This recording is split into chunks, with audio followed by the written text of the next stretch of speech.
कभी भी कोई भी ग्रह अकेला प्रभाव नहीं ला सकता। सारे ही ग्रह मिल करके आप पे प्रभाव लेकर के आते हैं और सारे ही ग्रह इंटरकनेक्टेड रहते हैं। कहीं ना कहीं उनका आपस में कनेक्शन बना रहता है। एक अच्छा कर रहा है, दूसरा उसको इन्हेंस कर सकता है। एक बुरा कर रहा है तो दूसरा उसको फिर से वही बात आती है, इन्हेंस कर सकता है, बढ़ा सकता है उसके प्रभाव। अच्छे और बुरे सारे प्रभाव ग्रह देते हैं। कोई एक ग्रह को आप ऐसा नहीं कह सकते कि वो हमेशा अच्छा ही करेगा। किसी एक ग्रह के लिए आप ये भी नहीं कह सकते कि हमेशा बुरा ही करेगा। कुछ दिन पहले राहु ने परिवर्तन किया था, इस जुलाई महीने में ही परिवर्तन किया। अब क्योंकि अगर राहु परिवर्तन करता है तो ठीक उसके सामने 180 डिग्री पे स्थापित होने वाला ग्रह केतु, वह भी सेम प्रभाव ना कहें, सेम बल के साथ में बलवान हो जाता है। राहु ने नक्षत्र परिवर्तन किया था लेकिन केतु ने नक्षत्र परिवर्तन नहीं किया है। राहु और केतु दोनों ही ग्रह उल्टे चलने वाले, रेट्रोग्रेड ग्रह, वक्री चलने वाले हैं। कुंभ राशि के लिए क्या प्रभाव है? देखिए, उसके लिए अपने को समझना पड़ेगा कि क्या राहु बुरा कर रहा है, क्या अच्छा कर रहा है। क्योंकि उसके ठीक सामने केतु है और केतु का प्रभाव राहु से बिल्कुल उल्टा होता है। जैसे राहु अटैचमेंट का कारक है ना, वही चीज बनती है कि भाई सेम वैसे ही कि भाई राहु अटैचमेंट है, केतु डिटैचमेंट है। राहु जुड़ाता है, चीज़ों को जुड़ाता है, आपका जोड़ लगाता है, या कहें कि आपको है ना अटैच करेगा चीज़ों को बार बार, आपका मन लगाएगा जहाँ पे। वहीं मन में अलगाव लेकर के कौन आएगा? केतु। अष्टम भाव में केतु है, अभी 7.5 चल रही है, मध्यम चरण चल रहा है, ये सब चीज़ें ठीक है। अष्टम भाव में केतु का हो जाना अलगाव का कारक का ग्रह है। अगर आपके 8वें भाव में बैठा है तो 8वें भाव में अलगाव लेकर के आएगा, डर लेकर के आएगा। देखिए, अच्छे बुरे कई तरह के प्रभाव होते हैं। जैसे प्रभाव हो सकते हैं गोचर को देखते हुए, वह मैं आपको बताने की कोशिश कर रहा हूँ। तो इसमें कोई ऐसा नहीं है कि कुंभ राशि के लिए मेरी कोई वो चीज़ है कि भाई मैं गलत ही बताऊंगा या बिल्कुल सही बताऊंगा। जो समझ में आता है वो चीज़ें आपको बता देता हूँ। 8वां भाव को समझना पड़ेगा। 8वां भाव अपन ने आज तक देखा है कि 8वां भाव जो है मृत्यु तुल्य कष्ट। देखिए, मृत्यु नहीं है ये मृत्यु तुल्य कष्ट है, मृत्यु के समान कष्ट माने गए यहाँ से। ठीक है, यह आपका देखोगे आप तो ये भाव है ना आपके, इसको कह सकते हैं कि भाई ससुराल का भाव है। ये भाव आपके रिसर्च का भाव है। ये भाव आपके जो चीज़ें छुपी रहती है ना, जो भी चीज़ें छुपी हुई है आपके जीवन में, उसका भाव है ये छुपा हुआ एकदम से। कहते हैं ना कि भाई ये चीज़ तो छुपी हुई ही अच्छी है, तो वो भाव यहाँ से देखा जाएगा। आप एस्ट्रोलॉजी का भी भाव यही माना गया है, यही भाव है जो आपको है ना बार बार किन्हीं चीज़ों के लिए रिसर्च करवाता है। यही भाव है जो धर्म की हानि करवाता है। क्योंकि कोई भी भाव है, अब यहाँ से आप देखोगे ना तो 9वें भाव को अपन धर्म का भाव बोलते हैं। धर्म 9वें भाव का 12वां कौन बनता? 12वां यही 8वां भाव बनेगा। तो मतलब जिस भाव को देखना हो वो कहाँ पे है ना, कहाँ पे हानि हो रही है उसके, तो वो उसका जिस भी भाव का, जैसे प्रेम की हानि देखनी हो तो प्रेम की हानि चतुर्थ भाव करवाएगा, वैसे ही धर्म की हानि यहाँ से 8वें भाव से ये करवाता है। तो यहाँ पे आप देखेंगे कि भाई ये धर्म का भाव है, धर्म की हानि करवाने का भाव है। अब यहाँ पे केतु जैसा ग्रह, अलगाव करने वाला ग्रह या डिटैचमेंट करने वाला ग्रह अगर बैठ जाता है तो यह धर्म, ये है ना धार्मिक बना देगा। यहाँ पे ये चीज़ 100% बनती है। ये है ना हानि करवा रहा है ना, अलगाव करवा रहा है, तो ये भाव ही धर्म की हानि करवाने का है। तो वहाँ पे अलगाव होगा, धर्म की हानि में अलगाव होगा, तो यहाँ पे धर्म से अटैचमेंट करवा दिया। अब यहाँ पे मृत्यु तुल्य कष्ट का भाव है, तो मृत्यु तुल्य कष्ट देगा नहीं, है मृत्यु का भय भी खत्म कर देगा। मैं यहाँ पे ये कह सकता हूँ कि कई बार ऐसा होता है ना कि कुछ लोग मरने से बहुत डरते हैं, और ये जो केतु यहाँ पे आपको कष्ट इतने दे सकता है या इतना सब कुछ सही भी कर सकता है कि आपको मौत का डर निकल जाए। तो यहाँ पे मृत्यु तुल्य कष्ट माना गया। एक तो ये होता है। बुरा क्या कर सकता है यहाँ से बुरा आपके ससुराल में, ये आपके ससुराल पक्ष से आपके अलगाव ला सकता है, ससुराल पक्ष में प्रॉब्लम क्रिएट कर सकता है आपकी वजह से, आपको ससुराल पक्ष से प्रॉब्लम क्रिएट हो जाए, तो ये कर सकता है। अच्छा, एक और है ना, यहाँ पे जो लोग रिसर्च से जुड़े हुए हैं, जिन लोगों को इंजीनियरिंग हो गई, डॉक्टरी कर रहे हैं, मेडिकल की पढ़ाई कर रहे हैं, उनके लिए, जो एस्ट्रोलॉजी कर रहे हैं उनके लिए, जो डिवाइन नॉलेज से जुड़े हुए हैं उनके लिए, उन लोगों के लिए तो यह केतु यहाँ पे काफ़ी कुछ अच्छा करेगा। क्योंकि ये है ना, ये सारी जो चीज़ें हैं, रिसर्च का ही मामला जो सारा है वो केतु के हाथ में होता है, और ये भाव जो है वो भी यही भाव है, और यहाँ पे केतु बैठा है ना, तो यहाँ पे ये आपको अच्छा करेगा। जो भी मेडिकल में है, मेडिकल डिपार्टमेंट में या मेडिकल फील्ड में है ना, उनके लिए ये समय ठीक रहेगा, ये केतु अच्छा करेगा। और जो रिसर्च करते हैं, जो भी इंजीनियर हो गए, साइंटिस्ट हो गए, उनके लिए भी ये समय अच्छा है, वो भी अपने रिसर्च में लगे हुए रहेंगे और पूरा झोंक देंगे अपने को, और उनको अलग अलग कुछ ना कुछ प्रोजेक्ट मिलते चले जाएंगे, तो उनके लिए यह समय केतु का अच्छा माना जाएगा। अब ये केतु को समझना होता है ना, जब भी केतु को समझना हो तब अपने को समझना पड़ता है, या केतु ही नहीं, किसी भी ग्रह को समझना हो तो अपने को समझना पड़ता है कि भाई वो किस नक्षत्र में गोचर कर रहा है। जिस नक्षत्र में होगा उसी के मुताबिक परिणाम लेकर के आएगा।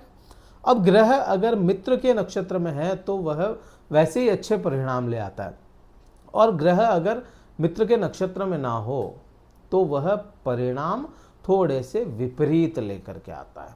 तो एक ये भी चीज हो जाती है। अभी चंद्रमा के नक्षत्र में है यह जो भी प्रभाव ला रहा है केतु, ये सारे चंद्रमा के अधीन ला रहा है।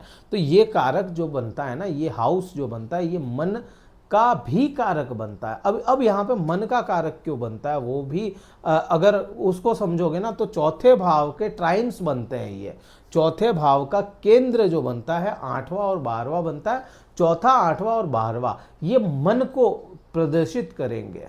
तो यहाँ पे मन को थोड़ा सा दूषित या मन खराब करने का काम भी ये आपको केतु कर सकता है। तो इसके प्रभाव ये रहेंगे। इसको ठीक कैसे किया जाए, क्योंकि केतु है ना, प्रकृति है, केतु प्रकृति है, चंद्रमा पानी है, तो इनका मेल करवा दिया जाए। आप कोई प्राकृतिक झरने, कोई प्राकृतिक पानी का स्रोत हो तो वहाँ पे आप है ना टहलें, वहाँ पे रहें, कुछ वहाँ पे आप जाएं, घूमें फिरें, तो आपको यह है ना काफ़ी हद तक केतु ठीक करेगा। पौधों की सेवा करें, पौधे जो होते हैं पौधे लगाएं। मौसम भी वैसा ही चल रहा है, अभी प्रकृति का मौसम चल रहा है, सावन का महीना चल रहा है, तो यहाँ पे विशेष आशीर्वाद मिलेगा महादेव का। आपको है ना गार्डनिंग करनी चाहिए, या कहें कि पौधे लगाएं, पेड़ पौधों की आप है ना सेवा करेंगे ना इस समय में, क्योंकि कोई पौधा लगा रहे हैं, वो बड़ा होगा, पेड़ होगा, प्रकृति को फैलाओगे, तो प्रकृति ही केतु है, प्रकृति ही केतु है। और आज है ना सारा का सारा मामला जो अभी चल रहा है ना, राहु का चल रहा है, क्योंकि राहु एनवायरनमेंट में फैल चुका है।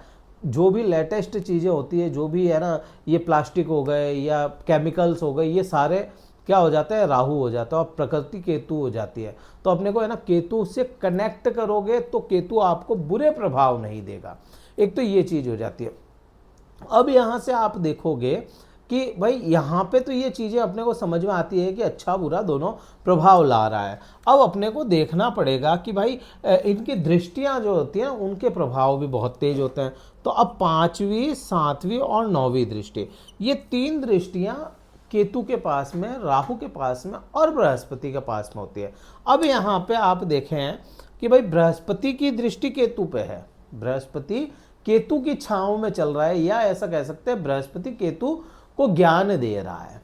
तो ये चीज तो समझ में आती है। तो यहाँ पे ये बढ़ोतरियां करवाता है ये बृहस्पति। और बृहस्पति जो बनता है ना, बृहस्पति इस चार्ट के अकॉर्डिंग देखोगे तो बहुत ज्यादा मित्रता नहीं है बृहस्पति की, और बहुत ज्यादा शत्रुता भी नहीं है, नॉर्मल सा ग्रह बन जाता है। अब यहाँ से आप इसको देखें कि भाई केतु जो है, केतु की जो 5वीं दृष्टि है ना, आपके 12वें भाव पे चली जाती है, और same at a time Brihaspati की भी 9वीं दृष्टि जो बनती है वह आपके 12वें भाव पे चले जाती है। 12वां भाव क्या है? 12वां भाव आपके जीवन में सैया का सुख है। एक तो सैया सुख हो गया, दूसरा 12वां भाव किसी भी प्रकार के कोर्ट केस को दर्शाता है, 12वां भाव आपके खर्च को दर्शाता है। अब खर्च कौन सा है? मेडिकल खर्च हो गया या किसी भी प्रकार का इस टाइप का खर्च हो गया। 12वां भाव है ना आपको यात्राओं को भी दर्शाता है, किसी भी प्रकार की लंबी दूरी की यात्रा, यहाँ पे ना केवल विदेश यात्राएं, लंबी दूरी की यात्राएं, इन सभी चीजों को है ना ये 9वीं दृष्टि 5वीं दृष्टि केतु की दर्शाती है। अब यहाँ पे आप देखेंगे कि भाई ये इन सभी चीजों में बृहस्पति बढ़ोतरियां करवा रहा है, केतु क्या करवाएगा? केतु मोह भंग करवाएगा। दोनों चीजें मिल गई यहाँ पे, आपका चीजें तो बढ़ रही है यहाँ पे, आपके है ना सैया का सुख मिलना शुरू हो जाएगा, लेकिन आपका मन ना करे। यहाँ पे कोर्ट केस में है ना दिक्कतें जो आ रही थी वहां पे ये कम करने की कोशिश करेगा। मोह उड़ाता है ना, भंग करवाता है। तो यहाँ पे कोर्ट केस को लेकर के आपको है ना चीजों को काफी सुधार में लेकर के आ जाएगा।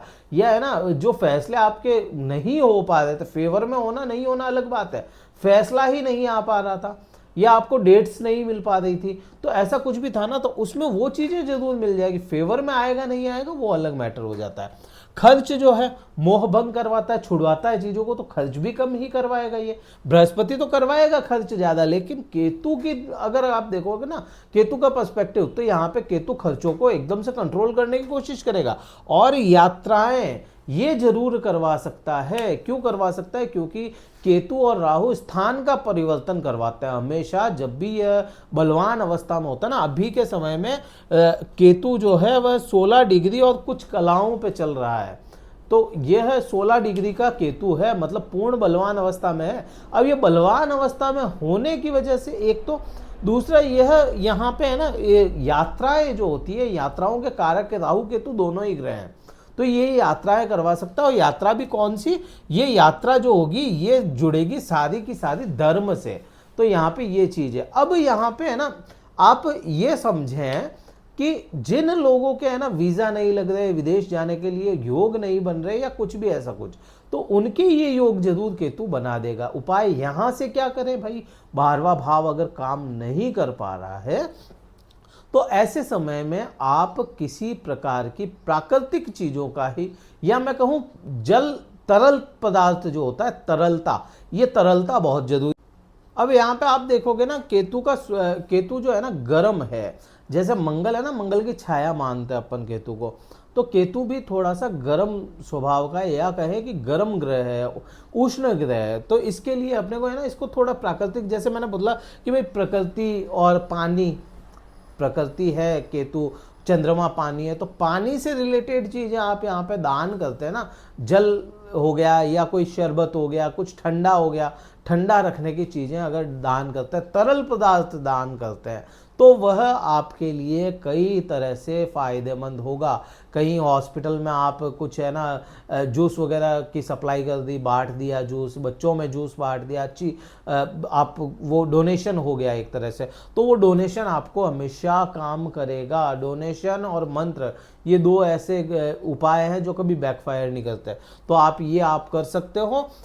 7वीं दृष्टि की बात करोगे तो वहां पे राहु का प्रभाव तेज है, और राहु का ही प्रभाव रहना है, और वो वाणी का भाव है या कुटुंब का भाव है, ठीक है। तो राहु के लिए बहुत अच्छे से एक्सप्लेन किया हुआ है, आज का वीडियो इससे भी ज़्यादा अच्छे से एक्सप्लेन किया हुआ है, तो उसको आप देखेंगे क्लियर समझ में आएगा। वो आप देखेंगे जस्ट पहले का, आप कुंभ राशि का देखेंगे, आ जाएगा उसमें सारा समझ में। 9वीं दृष्टि पे डायरेक्ट बात करते हैं। 9वीं दृष्टि आपके देखिए सुख भाव पे चली गई, ये सुख भाव है। अब ये जो भाव है ना, इस भाव को आप कह सकते हो आपके जीवन में जो भी तरह के है ना भौतिक सुख जो है, भौतिक सुखों का भाव है। अब ये है ना भौतिकता, मकान हो गया, प्रॉपर्टी हो गई, यहाँ पे आप माता का सुख हो गया, ऑर्नामेंट्स हो गए, गहने हो गए, गाड़ियां हो गई, ये सारे भाव यहाँ से देखते हैं अपन, या वो चीजें जो आप पैसा खर्च करके खरीदते हो ना, उनका भाव है। अब केतु क्या करेगा? अलगाव लाएगा ना वहां पे। अब बृहस्पति क्या करेगा? खुद बैठा है, तो बृहस्पति की प्रधानता तेज होगी यहाँ पे केतु की दृष्टियां तो है, उतना असर नहीं है जितनी जो ग्रह बैठा है उसका असर है, क्योंकि यहाँ पे आप देखोगे तो यहाँ पे भी केतु का असर ज्यादा रहेगा वनिस्पत बृहस्पति की दृष्टि के वनिस्पत राहु की दृष्टि से। तो यहाँ पे केतु का प्रभाव तो वैसे ही बृहस्पति का प्रभाव यहाँ पे ज्यादा बन जाता है। तो यहाँ पे प्रॉपर्टी, वाहन, इनमें वृद्धियां तो करवाएगा ही है, लेकिन हाँ कहीं ना कहीं कोई ना कोई कॉम्प्रोमाइज जरूर केतु यहाँ पे देता हुआ नजर आएगा। तो ये इस प्रकार से इस केतु का जब बलवान अवस्था में है ये असर आ रहे हैं, और जैसे जैसे कमजोर होगा या कहें कि बाल्यावस्था में आता चला जाएगा ना, उल्टे चलते हैं, बुजुर्ग अवस्था से बाल्यावस्था में आते हैं राहु केतु। तो बाल्यावस्था में जैसे जैसे आएगा वैसे वैसे ये बुरे प्रभाव भी कम हो जाएंगे, तो साथ के साथ अच्छे प्रभाव भी कम होते नजर आएंगे आपको। तो ये इस प्रकार से पूरा वृतांत था, और ये केवल एक गोचर की बात थी। आपकी कुंडली अलग हो सकती है और अलग आपके पूरे पूरे प्रभाव भी हो सकते हैं। तो उसके लिए तो कुंडली विश्लेषण देखना पड़ता है। आप हमसे भी करवा सकते हैं, आपके आसपास कोई हो तो उनसे भी कुंडली विश्लेषण करवा सकते हैं। अगर हमसे करवाना चाहते हैं, डिस्क्रिप्शन में कार्यालय का नंबर है, आप व्हाट्सएप मैसेज करें, शुल्क पता करें, उसके बाद में आप स्लॉट बुक करवा के बात कर सकते हैं। वीडियो कहीं भी अच्छा लगा हो तो लाइक कीजिएगा, शेयर कीजिएगा और सब्सक्राइब कीजिएगा। शेयर करते हैं या कमेंट करते हैं ना, तो कमेंट करते हैं, लाइक करते हैं, तो हमें डायरेक्ट सपोर्ट मिलता है, क्योंकि उससे हमारा वीडियो का रीच बढ़ेगा, और रीच बढ़ेगा तो आपको पता है ये आपका डायरेक्ट सपोर्ट हमें मिलता रहेगा। इसमें क्या करना आपको बता दिया मैंने, उपाय बता दिए, प्रभाव बता दिए। इस वीडियो में इतना ही था। जय हिंद, वंदे मातरम, भारत माता की जय।